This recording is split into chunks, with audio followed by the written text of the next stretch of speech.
Good day, everybody. I am delighted to have with me today Serisha Inderjeeth, who I've known for some years now, and we've been in a number of tight scrapes together. But I must say, I think it's always ended up quite well, Serisha. But it's so nice to see you thriving in your own practice, and welcome. Thank you. Thank you for the invite, Ian. I am honored to be on this platform with you. I mean, I've taken so much from you over the years and your expertise and experience. I'm honored. Thank you, Ian. Thank you, Serisha. Yeah, and I must say it's been a pleasure working with you. Incredibly professional and on the ball, and I'm sure you'll pick up from this interview. Really has her client's best interests at heart as well. So very unusual and wonderful combination. Serisha, I think let's just kick off by just telling us a little bit about yourself and your practice and how you've got to where you are today. Perfect. Ian, I've been in practice for over, I think, approximately 14 years now. I've been a sole practitioner for approximately maybe five of those. I've practiced in various legal aspects, predominantly family and medical malpractice matters.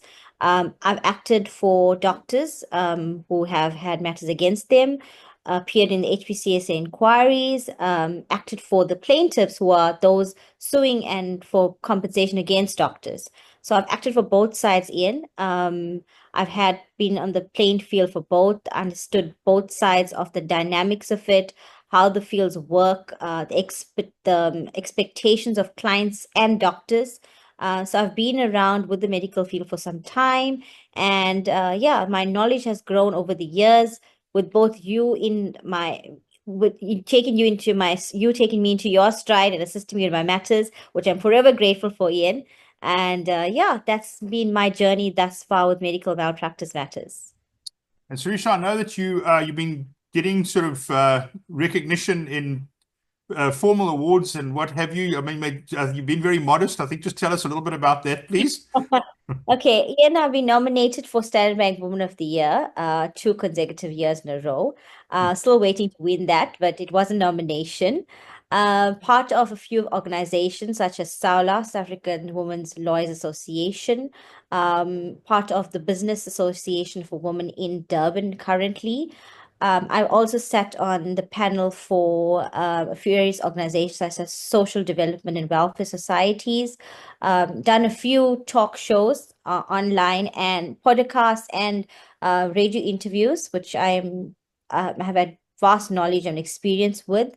Currently part of an organization which you are very closely linked to, SAMLA, which I hold very dear to me as it has developed me to engage and connect with various professionals such as doctors and attorneys and the like. So yeah, that's me and on a summarized, but hoping to grow much more, Ian. No, that's excellent. They're wonderful achievements and congratulations. Thank I honestly can say very, very richly deserved, and it's lovely to see that. I must tell you, in a way, I'm not surprised at all. Somebody with the correct judgment is making some decisions. Um, Thanks, Ian. Serisha, what I did want to also, just on a slightly more technical aspect, I'm sure a lot of people watching this will be interested, and medical practitioners, but also clients would be interested in knowing from an attorney's perspective. What is the actual process in a nutshell? We don't have to go into too much detail, but if you can give us an overview of the court process from when, now, as an attorney, somebody comes in to see you, right through to the trial stages and even maybe through to the appeal stage. If you can just summarize that in a few minutes for us so that we get some sort of insight into that, I think will be very helpful. Sure. So Ian, I'm going to touch on the aspect where a client would come to me on the presumption that there's medical negligence by a practitioner, a doctor in the medical field, of course. Ian, first and foremost, I would ask the client for their statement and their digestion of what has transpired. From there, I would dissect it and ascertain who the parties involved were. So, for instance, hospitals, doctors, other medical practitioners, including nurses. And from there, we can ascertain where it may have supposedly went wrong. So, for instance, if somebody has went for an operation and they had a nick of a intestine or some sort of negligence in theater, it's most likely the doctor would have had the mishap and the negligence transpired in his hands. So on that basis, Ian, I would then, before I take any steps and confirm the negligence, I would request that the client gives me the consent to request their medical records. We request the medical records. It's done in terms of an act. It cannot be obtained just by the client. We complete certain forms recommended by the rules. We complete those forms, request those medical records. They then release to me at a fee.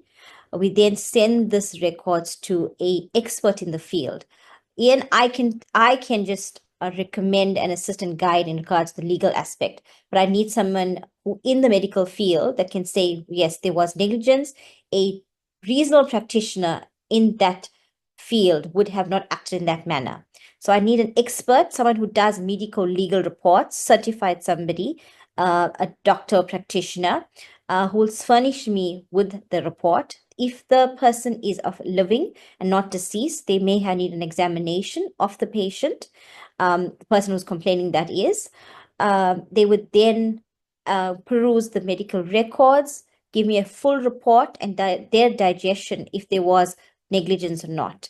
Ian, if there is negligence, I vet the report with the client. We go through it. I tell my client the extent of the negligence, how this negligence will impact them in future. And if it is the case, we quantify it. So we have a quantum book that attorneys use, which is as a base to the figures that we use to attach to the claim. So the person may have had past medical expenses, current medical expenses, future medical expenses. So if they, for instance, become paraplegic as a result of the negligence, they're going to need assistance, guidance moving forward to live a close to normal life. So this doctor or supposed negligent doctor would need to compensate this person for their negligence. We then, after that, Ian, if the client satisfied with my advices, I then draft the necessary action, which is by way of summons. We serve it on the doctor personally, and the process takes its course from there. Ian, it must be noted that it is a 3-year claim period. So if an incident occurred, you have 3 years from knowledge of it actually transpiring for you to claim from the negligent doctor.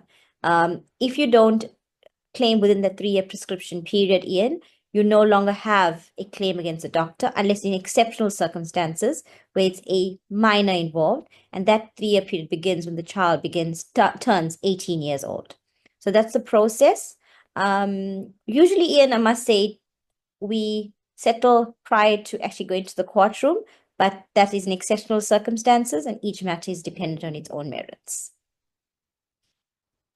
Yes, thank you, Serisha. That gives us a very nice overview. And I must say, if I can just add and support what you're saying, but what is so important from counsel's point of view, because we generally start dealing with it more when it gets towards the trial stage, but it's to have that solid foundation, so the right pleadings, and then critical in this type of work is the right expert witnesses who know what they're doing. They are literally worth their weight in gold. So no, I completely agree. And thank you for that overview. I think people find that very interesting. I know that you deal with it every day, but there are people that have never encountered this. So, Serisha, thank you so much. It's lovely to spend a little bit of time with you, even if virtually. I hope to see you in real life soon. I'm sure I will. And Yes, I just yeah. want to wish you all the very best in all your endeavors and all your accolades that you so richly deserve. And most importantly, I suppose, from your professional point of view, in your practice, I know it's going from strength to strength. You're very busy and very successful, and I hope that continues forward this year and for many years to come. Thank you, Ian. Much Thank you, appreciated. Serisha. Lovely. Thank you so much. Cheers. Take care. Bye-bye. Bye, Bye. Ian.